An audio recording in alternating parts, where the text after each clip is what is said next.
Photos and still images can be brilliantly enhanced into 3D images with movement that will put the Ken Burns effect into shame. Here's a still image of a red Fiat 500.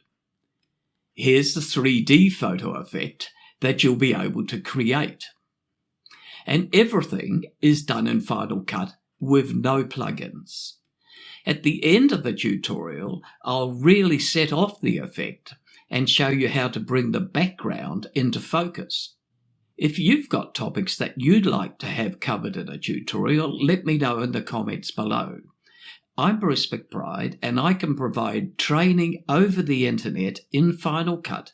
Just click the link trainingfinalcutpro.com. The technique we're going to use will break the image into two clips, one with the main image and one with the background. The main image will be moving in one direction and the background will be moving in the opposite direction to give the effect that they're moving away into the distance. I've selected a clip from the free to download Pixabay website.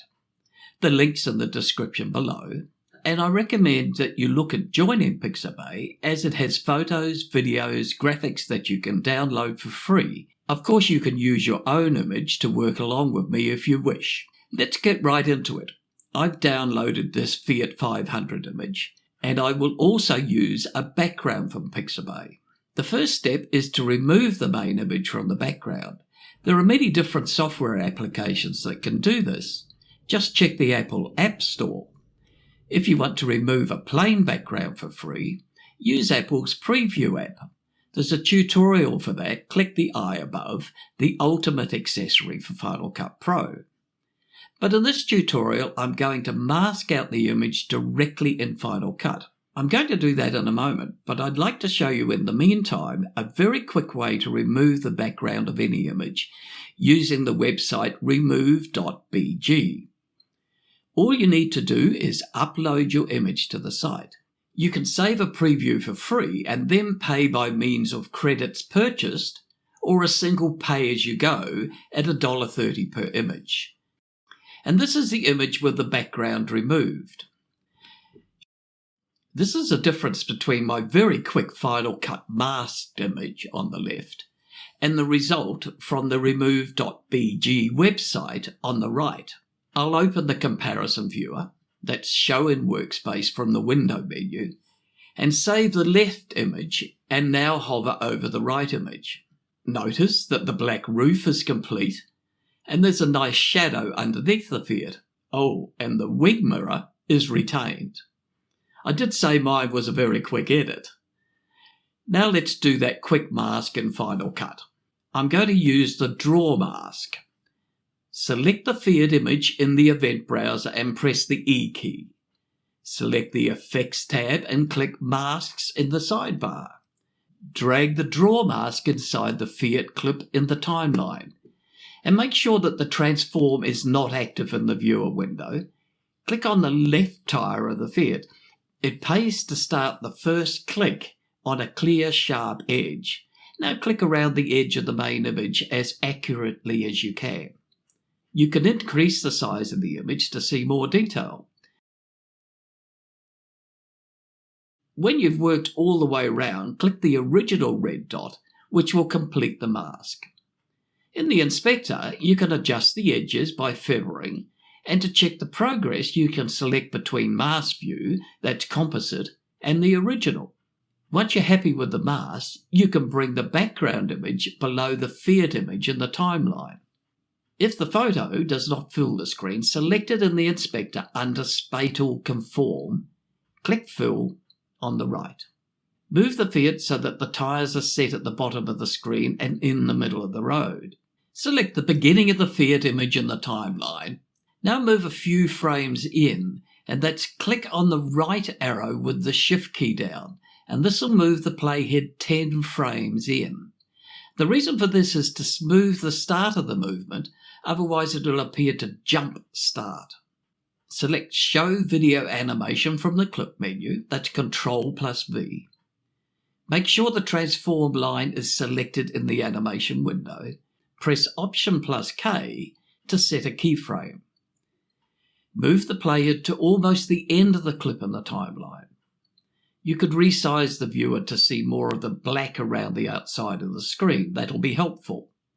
Click one of the corner blue dots to decrease the size of the car, as if it's moving away from the viewer. A new keyframe dot appears in the animation window. You can close the animation window by clicking the X at the top left corner or Ctrl+V. Now to change the view of the background to increase the effect the car is moving away. With the Fiat clip still selected, look in the viewer window. You'll see at the top left corner the keyframe control with an arrow pointing left.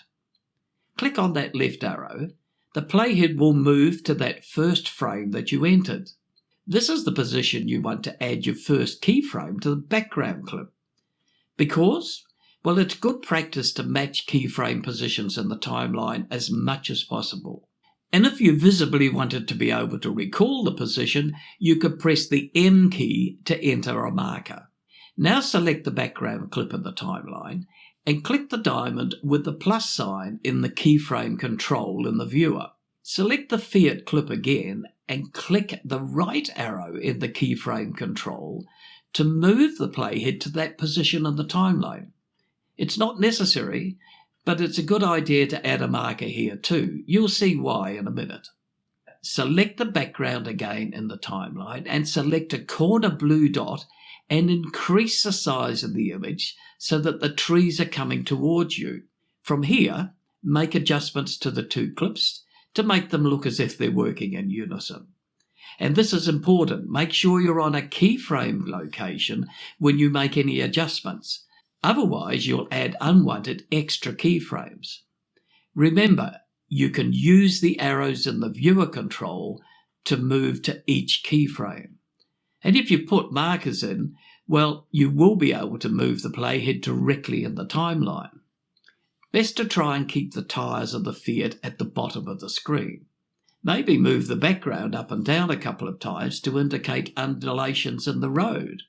And if you've got time and want to improve the image even a little bit further, you could increase the blur of the far background trees at the beginning of the movement, and then have those far trees come into focus as the car moves to them. And to do this, you'll copy the background clip by holding the Option key and dragging down. Select a shape mask in the effects and drag on the middle background clip.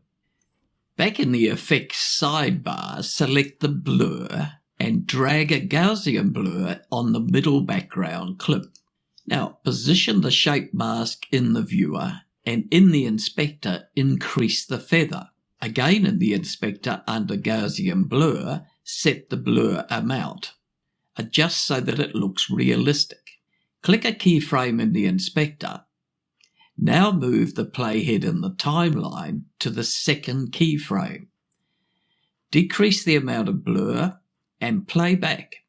You'll see the far trees gradually come into focus. Now doesn't that look a lot more effective than the still photo, even with the Ken Burns effect added? Let me know in the comments below if you've got areas that you struggle with in Final Cut. I'd be happy to do a tutorial for you. Anyway, thank you for watching this video. Please like, subscribe, and press the bell.